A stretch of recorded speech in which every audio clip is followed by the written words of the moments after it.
Before we begin, a quick warning. Tennessee True Crime contains detailed descriptions and images of real-life violence.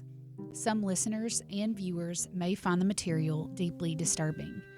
This content is intended for mature audiences only. And remember, the goal of sharing these stories is not to sensationalize tragedy, but to honor the victims, understand the truth, and give voice to those who can no longer speak for themselves. Listener discretion is strongly advised. The show opening is brought to you by Namaste Wellness and Aesthetics. Visit Namaste this entire month of February for 20% off of all skincare needs, $50 off of filler, and $9 per unit of Botox. Go visit those awesome ladies at Namaste at 159 Omni Drive, right here in McMinnville, Tennessee. Now, on to the story. There are some cases that hit the news like a crash. Sirens, breaking banners, people scrambling to explain something that feels almost impossible. This isn't one of those cases. This one didn't explode, it built. Quietly, out of sight. By the time law enforcement stepped inside that house, there were no questions left to solve. Only facts to document. And a woman who was already gone. And the man who killed her didn't disappear afterwards. He didn't deny it. He didn't pretend nothing happened.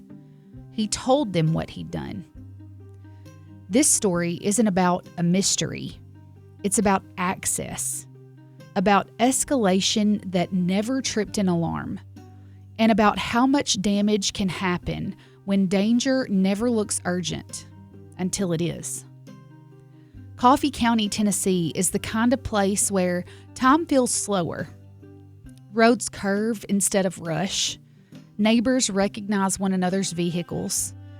The geography itself encourages familiarity. Hills, trees, long driveways that disappear into the woods. For generations, people here have believed that distance equals safety. It sits at the crossroads of small-town life and transient traffic. Manchester is known publicly for Bonnaroo, but also for farmland. But like many small Tennessee communities, it is also a place where neighbors know one another by routine. When something unusual happens, it does not go unnoticed. In June of 2014, on those quiet back roads, near the small community of Summitville, a crime occurred that would leave investigators, neighbors, and an entire region struggling to comprehend what happened. On Sunday, June 8th, 2014, that familiarity became the very reason law enforcement was called. A level of brutality so extreme that it would later be described in court records as unprecedented for the area. This episode is not only about the crime itself. It's about a woman whose life was taken, a man whose darkness was hiding in plain sight, and the trail of facts that led from an ordinary afternoon to a life sentence. In this case, it sits heavier than most. This is the story of Lisa Marie Hyder. They say the South never forgets. And Tennessee, she remembers everything. Welcome to Tennessee True Crime, where the shadows of the volunteer state's past meet the stories that refuse to be forgotten. I'm your host, Tiffany Morgan. Each week, we dig into twisted tales of betrayal, violence, and mystery. The ones where whispers carry truth, and the answers are never as simple as they seem. Let's step into the dark and piece together the clues. Because in Tennessee, some secrets still haunt the hills. This is Tennessee True Crime. Down through the smoky hollers where the cold wind sighs, footsteps fall where the moonlight hides, whispers over rivers, a secret lost in time. Welcome to Tennessee. True crime. Before her name ever appeared in any headlines, Lisa Marie Hyder was just living her life. She wasn't hiding. She wasn't a transient. She wasn't someone that people had already lost track of. Lisa was 36 years old. She was a mother of 6 children, a role that defined her more than anything else in her life. Those closest to her described her as devoted to her kids, protective, and deeply attached to her family. And despite her personal struggles, Lisa remained present in her children's lives. Lisa had battled alcohol addiction for years. Court records and family statements also confirm that she had been diagnosed with ovarian cancer, but declined any medical treatment. Doctors estimated that she only had months to live. These struggles did not erase her importance to the people who loved her. They also did not explain what happened to her. On June 6, 2014, Lisa left home to go to work at a liquor store in Manchester, Tennessee. It was routine, an ordinary day that she had taken part in countless times before. Nothing about that morning suggested danger. Nothing about Lisa's life made what happened to her inevitable. She wasn't defined by crisis. She wasn't moving through the world like someone on the brink. She was someone who trusted another person. What we do know is simple but devastating. She felt safe enough to accept a ride. Safe enough not to see danger coming. And that trust would be the one thing she never got to take back. Gregory Scott Hale wasn't a stranger passing through town. He lived there. He had a home. He existed in the same ordinary spaces as everyone else. He was 37 years old. He lived with his parents on Pete Sain Road, a secluded stretch outside Summitville. His parents were described as the sheriff like good people. They were very good people. They lived in a quaint, respectable home just minutes from Willowbrook Golf Course. Hale had worked at a meat processing plant. Co-workers would later tell investigators that his behavior more than stood out. They reported that Hale had frequently taken animal remains home, including bones and organs and eyeballs. And as if that isn't creepy enough, he was eventually terminated after he was found performing what they described as satanic ritualistic behavior with those animal parts. His criminal history included a domestic violence charge from 2001, as well as some drug possession, driving violations, probation violations, and failures to appear in court. Now, in the months leading up to the murder, Hale was active on Facebook. His posts included images of knives, homemade masks, and very violent and disturbing statements, to say the least. Hale was very open that he also idolized the man known as the Night Stalker. Now, for those of you who aren't familiar with Richard Ramirez, he was an American serial killer who murdered at least 14 people and was convicted of attempting to murder 5 others. Richard Ramirez, known as the Night Stalker, was one of the sickest serial killers I have ever researched. He took pleasure in seeing the fear in his victims' eyes. He took a set of eyes home with him from one of his crime scenes, and he made it a habit to get comfortable in his victims' living spaces after killing them, eating their food, resting in their homes while their lifeless bodies lay right beside him. In one instance, after his gruesome crime, he ate all of the food in the victim's refrigerator, threw it up on their kitchen floor, pleasured himself on their living room floor, and then drew a satanic symbol on the wall. He cultivated quite an interest in Satanism which became the calling card for investigators at his crime scenes. He committed at least 30 violent crimes that often included rape and torture, and that was mostly during the spring and summer of 1985. So this is who your guy Gregory Scott Hale is looking up to and wants to emulate. In April 2014, Gregory Scott Hale posted a photograph of the serial killer Richard Ramirez with the caption, "Wish I would have met you." Another post stated that he hugged the people he hated so that he would know how big to dig the hole in his backyard. In yet another post, he questioned whether a person who was vegetarian would taste like soy meat to a cannibal. Who thinks these things? And of course, these posts are not crimes, but after Lisa's death, they became part of the documented pattern examined by investigators and the public.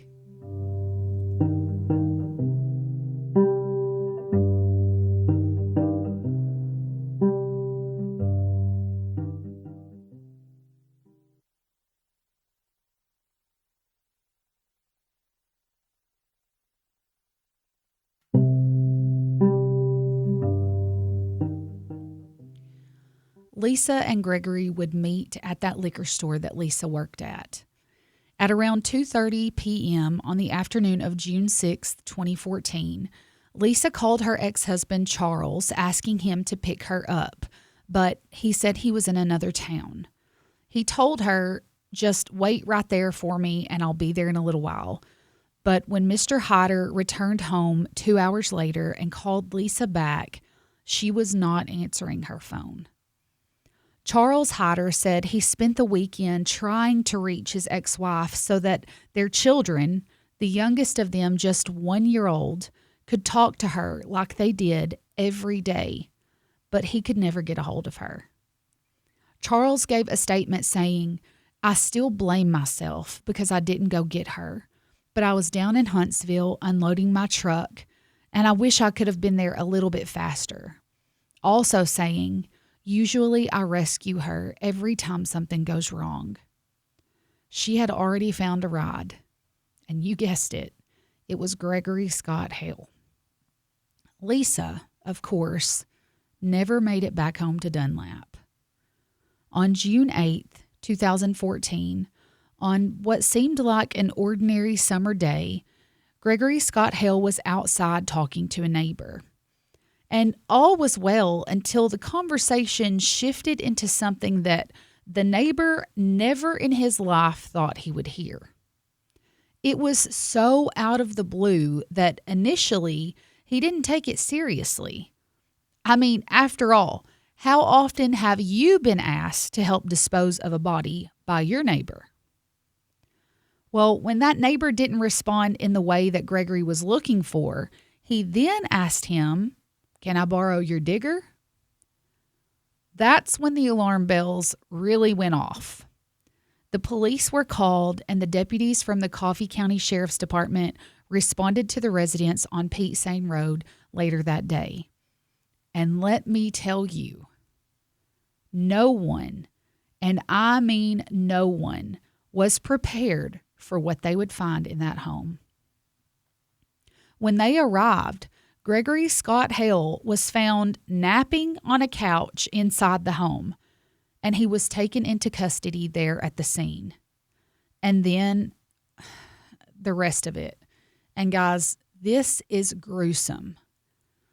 Inside the home, they found dismembered human remains stored in buckets. The head had been cut off, as well as her hands and her feet. Outside, they located a burned torso in a burn pile. The remains were identified as belonging to Lisa Marie Hyder. There was no question that the murder had taken place there. And Gregory Scott Hale's explanation was just insane. He says, "Lisa agreed to come home with me. They came back to his place, had sex, and then they fell asleep. And then, while Lisa slept, Gregory went and got a machete and started hacking away.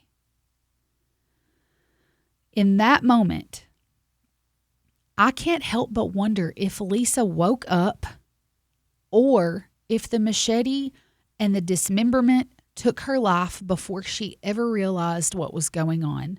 And I pray it was the latter. And because of his sick tendencies and the man that he idolized, I also wonder if the intercourse took place before or after he chopped her up. Because let's face it, deny it or not, it wouldn't be the first time, and this guy is a different kind of twisted. Now, authorities stated that Hale dismembered Lisa's body inside his parents' home, which also begs the question, how do you not know this is happening inside your home? Do you not hear things? It's just bizarre to me. And after he was done chopping her up, that's when her remains were separated and stored. What investigators found in that house matched exactly what he described. And those facts are hard to sit with, but they matter. Because this wasn't confusion, it wasn't panic, it was not a single moment spiraling out of control. It was action, followed by more action, followed by more action. Hale, of course, was arrested. And during the interview, he told investigators all the details. Bond was set at $1.5 million. Y'all, they gave him bond. I don't care if it's $1.5 million. How in the world are they giving him bond? He didn't just dismember Lisa. He had also eaten parts of Lisa. And we'll take a listen in his own words. And if you decide any kind of bond is a good idea, please let me know. And buckle up, y'all. Remember that viewer and listener discretion I do at the beginning of every episode? Stuff like this is why I have that in place. Now, listen to this. That was taking too long, but I started with her head. I cut her head off first. Did you put any plastic or anything down, or you just did it right there on the floor? No, that floor was covered with blood. Did you move the carpet out of there? Like there's green carpet or? And there's some blue carpet in there. I was going to pull it up, and my knife wasn't sharp enough. The pocket knife I got off the. To do what I was wanting to do quickly. So I got the axe, cut off her hands, or at least I busted the bone with the axe. And then I used the knife and I cut off her feet. And I was going to eat some of her. So I kind of cut off some of her, rump and part of her back strap. So did you cut her back strap out? Part of it. Did you keep any of it? It's all in those buckets. What about the legs? Are they in the buckets or in the fire pit? Both. You got a refrigerator or anything up there in your garage? Any piece or anything in there? No. Now I flipped her over and I cut up her belly and reached up and cut her heart out. What'd you do with it? I slung it. Was it out in the yard somewhere? Did you sling it straight from the garage or to the left? No, it was like where those buckets are. There's a fence. Mm-hmm. I kind of because Mom was coming out. So you just sort of slung it across the driveway? Yeah, she kept saying, because Mom and Dad, I was noticing them talking about, what's Clyde keep smelling? What's Clyde keep smelling? And I went and built a fire, and I tried to burn her remains, and I was going to bury the head, and the other body parts. So the pieces that you cut, the back strap and whatnot, you went ahead and burnt them, or are they in a bucket too? They're in the buckets. They're in the buckets. But you never did fry any of her up or cook any of her or nothing, or did you ever eat any of it? Yeah. You did? What part did you eat? Piece of meat off the leg while she was in the fire. While it was cooking? How big a piece do you think it was? Okay, about the size of an egg. Yeah. Was it cooked up pretty good, or was it still semi-raw? It was juicy. It didn't taste like blood, though. But it tasted like a charbroiled piece of steak. before you cut her up, or any time during you cut her up, did you drink any of her blood, or did you have to with her again? No. Okay. So basically what you done, you just got busy of trying to dispose of her. Did you take any other organs out? Just the heart? Okay. If you really wasn't sure why she was dead, why didn't you call somebody to come up there and check on her? Because something else is in control. So in a way you wanted her to be dead? I don't know what was going on in my head. Investigators later recovered Lisa's heart from the neighbor's garden.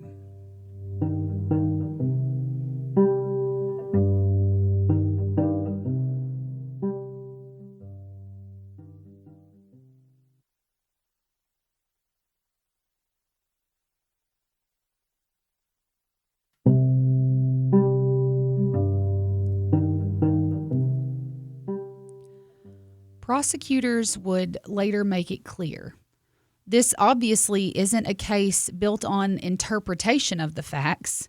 It was built on solid admission. Now, in January 2015, Gregory Scott Hale appeared in court in Coffee County, Tennessee, on that charge of first-degree premeditated murder. The additional charge of abuse of a corpse reflected what police found: the condition in which Lisa's remains were discovered.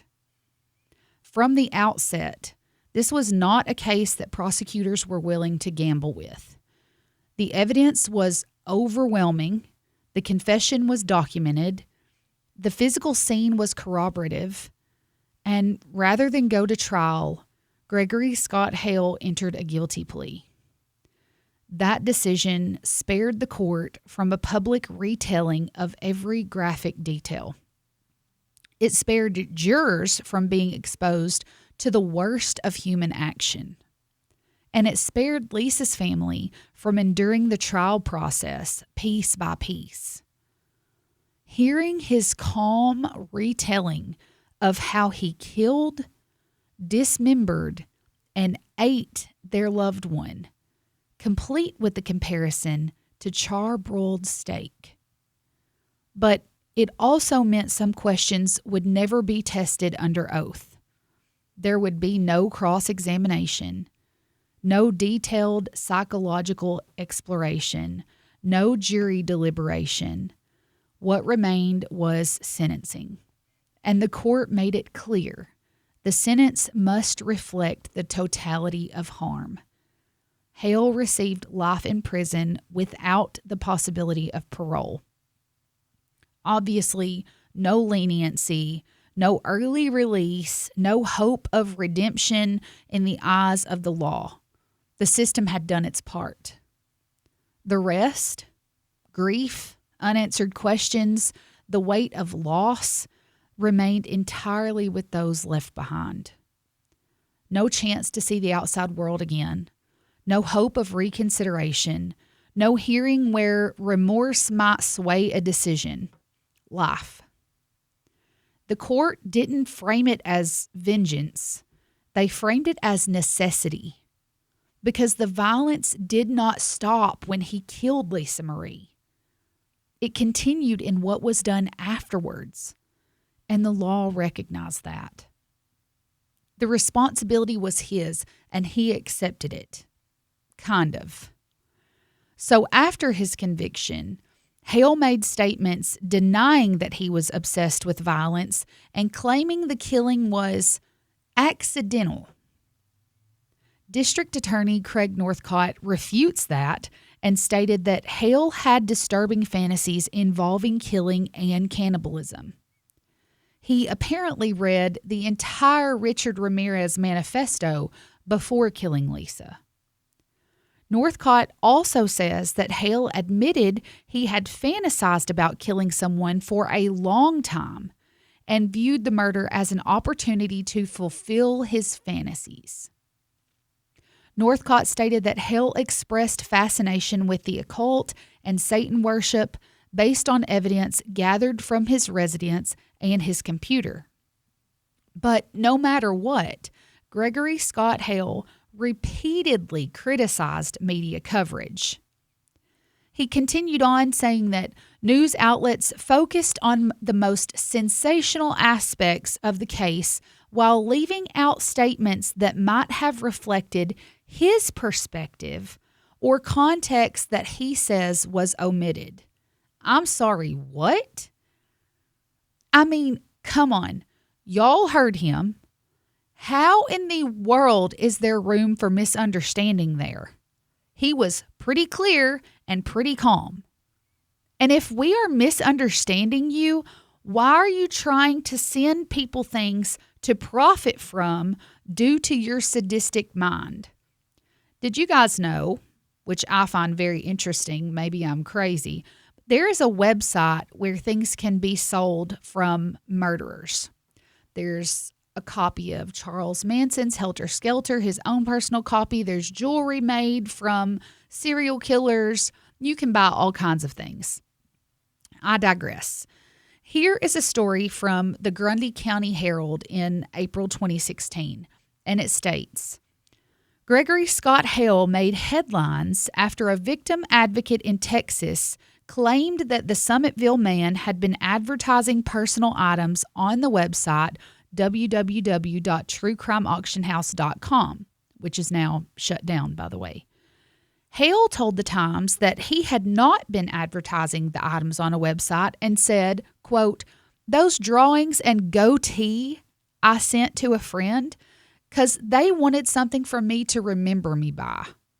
You sent someone your goatee? They said they were not going to sell those items. Hale also took issue with Northcott, quote, so freely exploiting his case by saying he wanted to fulfill an obsession to kill and dismember a person because of his Facebook page. Hale said, quote, I was into horror and gore and I love shock value. That does not mean I had an obsession, end quote. He further stated that he worked at a haunted attraction in Manchester during the month of October for Halloween. He claimed that he made masks and other special effects props for the haunted woods that he worked at. Now, here's another thing to think about. Were you at those haunted woods when he was working there? Knowing what you know now? How creepy is that? He says one of his props he was working on was a dismembered female, but that don't mean I had an obsession to really do it. Hale also claims that the Manchester police and Craig Northcott left out how he claimed the death was accidental and he did try reviving the girl. Honestly. When that doesn't work, you resort to chopping her up and separating her body parts into buckets. That makes complete and total sense. When she never came to, I freaked out and was drunk on both clear and dark liquor and had also been drinking beer all day, and I made a bad choice and dismembered her to hide her instead of calling 911. Again, makes so much sense. He also claims that in his statement to police, quote, I told them how the girl had said several times how she was dying of cancer and didn't care about living anymore and was wanting to die and even asked me to kill her several times. They never said none of that while they so freely exploited my case to the press and media, tainting any way of me getting a fair trial if my case went that far. I'm not sure what the heck he thinks is going to happen or how he thinks any jury is going to be like, oh, you know what? Yeah, he did try reviving her, but that didn't work, so it's fine that he chopped her up. Hale continued to write, quote, you people in the press and media should not be given any detail because y'all's exploitation hurts people's defense. Y'all only put up the bad. I've been told by a couple of people who really know me and who wrote positive things about me or said positive things, and for some reason, that never gets published. But people who don't really know me, that speaks only diluted BS, that is secondhand BS and bad about me, y'all want to smear that all over the paper. Well, I'm sorry, but I think the bad far outweighs the good in this situation. Hale wrote that he should have been given a manslaughter charge, but the DA made it a witch hunt because of his religion. Another thing that he felt was so freely exploited that tainted his case because he lived in the Bible Belt was his satanic religion. Hale also said if the press wanted to know what really happened, he would be glad to be interviewed at the Turney Center in Only, Tennessee, saying he wants his side of the story heard. Well, baby, y'all know me. And if you want to tell me your side of the story, I'm all ears. Let's chat it up. I'm there. So I made an appointment to go see Mr. Gregory Scott Hale, only he's not at the Turney Center anymore. He's dead. No explanations. No story. I've researched. All that remains is the gore that he left behind and like a 2-sentence obituary. For Lisa's family, the sentence brought accountability, but not closure. Her children were left without their mother. What remained was the damage. And knowing now what he was capable of, it forces an uncomfortable realization. Whatever warning signs existed before, they weren't loud enough to stop him. And that's not a failure. It's a reality of how violence often works. And by the time it's obvious, it's already finished what it came to do.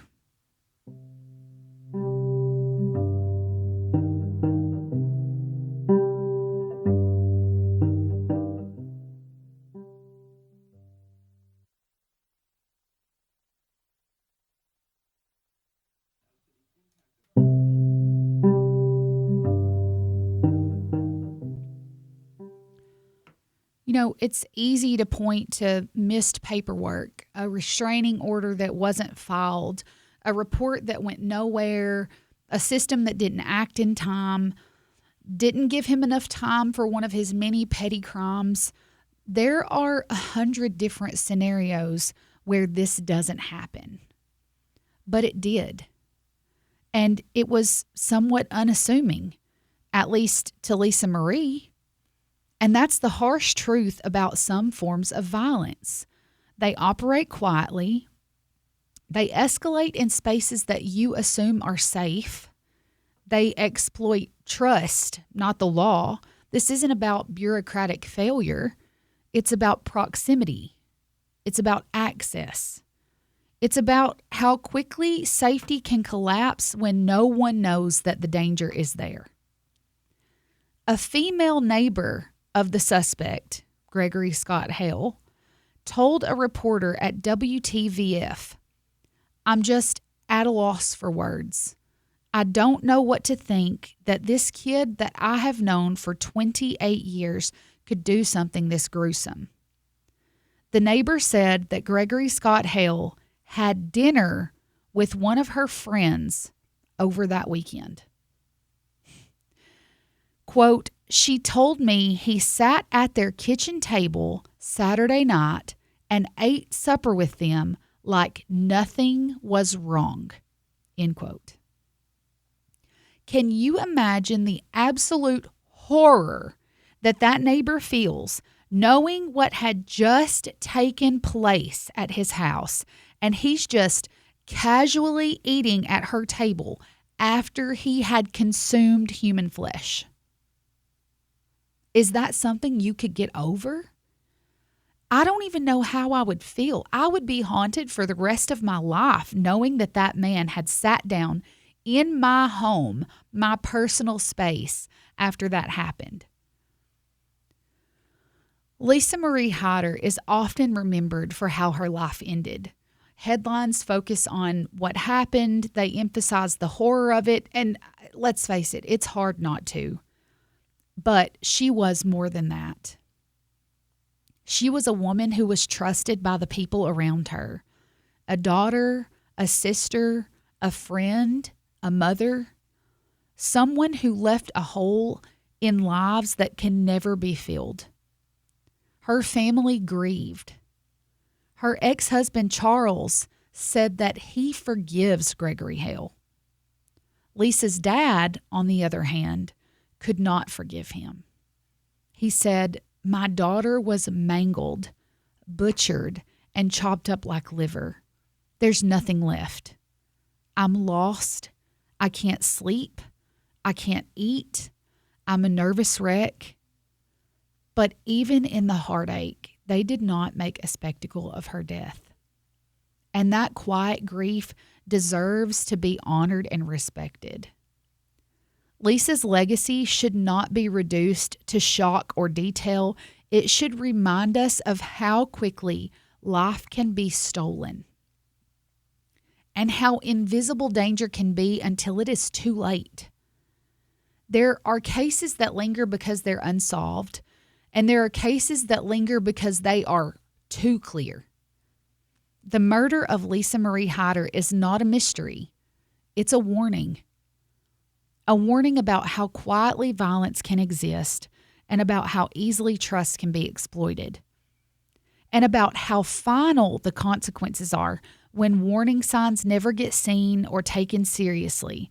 I mean, how many people do you know that you think, man, something is really off with them? But you look past it because this is a small town and things never happen like that, right? People, trust your instincts. Be vigilant. Gregory Scott Hale is dead. Lisa Marie Hyder will never see the life that she deserved. And the space between those two facts is where this story lives. Not in sensationalism, not in headlines, but in the uncomfortable and unavoidable truth. Doing everything right does not always mean safety. If this episode lingers with you, let it linger for the right reason. Remember Lisa Marie Hyder. Remember her life, and remember how quickly it ended. Some of the most dangerous situations don't look dangerous at all until it's too late to leave. Do not accept rides from strangers. Do not give people your trust or the benefit of the doubt. Trust is earned. Do not get into vulnerable situations that are not easy to get out of. Your life means more than hurting someone else's feelings by turning down their offers of help. Oh well. Lisa Marie Hyder didn't die in a storybook version of evil. She died in the presence of someone that she trusted enough to be alone with. Someone who afterward blamed alcohol, panic, the media, and everyone else in the room except himself. And once the line was crossed, there was no undoing it. No explanation that could put her back together, no statement that could make the choices that followed feel accidental. This is the uncomfortable truth that we don't like to sit with. Not everyone who harms someone thinks of themselves as a monster. Some think they're the victims. Some think that they're owed understanding, and some think that their version of events matters more than the life that was taken. So maybe the lesson here isn't about horror or gore or the stories that people tell online. Maybe it's about trust, about how easily it's given, and about how dangerous it can be when we assume familiarity means safety. Because the scariest thing in this case wasn't what happened after Lisa died. It was how ordinary everything felt right up until it did. If you take anything from this story, let it be this. Pay attention. Trust your instincts. And remember, the most chilling stories don't come from fiction. They come from the people that we thought we knew. This episode, The Burn Pile, was written and hosted by me, Tiffany Morgan, and produced by Main Street Media. Background music and theme song by John T. Productions. Research support from Court Archives, the Grundy County Herald, and Sinister Crime. And if you'd like to sponsor an episode, we would love to partner with you. Our sponsors keep our show funded and running. This finale was brought to you by the wonderful folks at Jones & Co. Real Estate. If you are buying or selling a home, come visit us at 304 Mulligan Street right here in McMinnville, Tennessee, or give us a call at 931-474-2020. There is an amazing, qualified, wonderful team of realtors ready to go to work for you. To support Tennessee True Crime, follow us on Facebook at Tennessee True Crime and Instagram at TN True Crime. You can find case and evidence photos on those socials. We are also now on Spotify and most other streaming platforms, so give us a follow and please leave a rating after you listen. If you have a case that you're interested in me covering, please feel free to email me at tntruecrime@mainstreetmedia.llc or reach out to me on any one of those platforms. Join me next week as we uncover another Tennessee case that left a lasting mark. Because here in Tennessee, we never stop telling the stories that matter. And some secrets we refuse to let stay buried. Tune in next time on Tennessee True Crime. Through the smoky hollers where the cold wind sighs, footsteps fall where the moonlight hides, whispers over rivers, a secret lost in time. Welcome to Tennessee. True crime.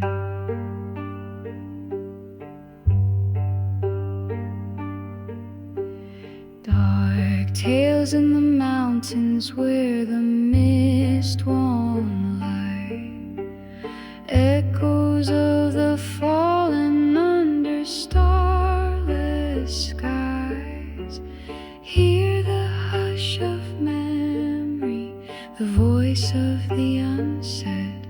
This is Tennessee True Crime, where the shadows